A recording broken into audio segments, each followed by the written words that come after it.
సద్గురు జగ్గి వాసుదేవ్ యొక్క ఈషా ఫౌండేషన్పై ఇటీవల కొన్ని సంఘటనలు దృష్ట్యా పోలీసులు తనిఖీలు జరిపారు. ఈ తనిఖీలు ఈషా ఫౌండేషన్లో ఇతర మహిళలతో సంబంధమైందని వార్తలు వస్తున్నాయి.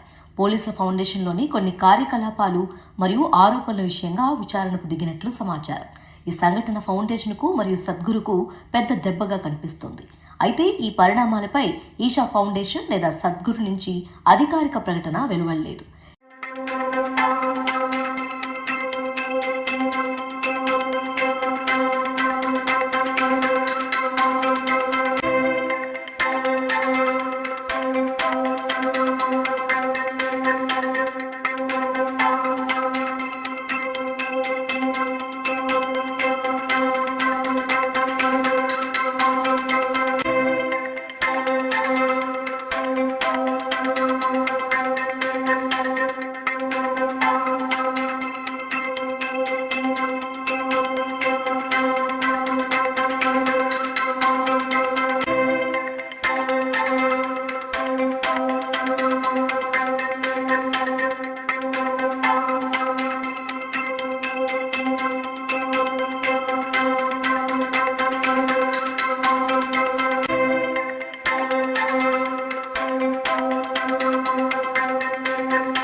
ఈషా ఫౌండేషన్కు సంబంధించిన ఒక పెద్ద పరిణామంలో సద్గురు జగ్గి వాసుదేవ్ ఫౌండేషన్లో పోలీసులు తనిఖీలు నిర్వహించారు. ఈ తనిఖీలు మద్రాస్ హైకోర్టు ఆదేశాల మేరకు జరిగాయి. ప్రధానంగా ఒక రిటైర్డ్ ప్రొఫెసర్ ఎస్ కామరాజ్ చేసిన ఆరోపణలపై విచారణ కోసం. ఆయన తన ఇద్దరు కుమార్తెలను ఫౌండేషన్లో బలవంతంగా నిర్బంధించారని ఆరోపించారు. వారు బ్రెయిన్ వాష్ చేయబడ్డారని చెప్పారు.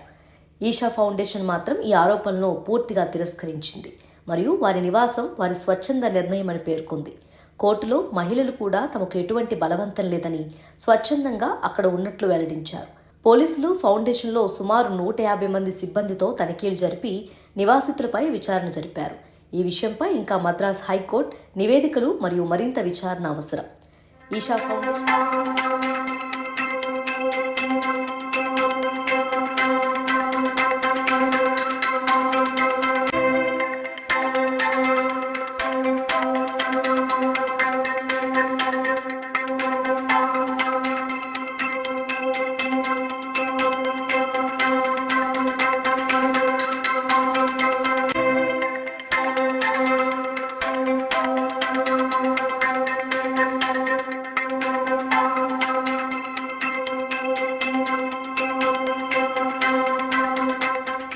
ఈషా ఫౌండేషన్పై జరిగిన విచారణ సందర్భంగా మద్రాస్ హైకోర్టు ఘాటు వ్యాఖ్యలు చేసింది.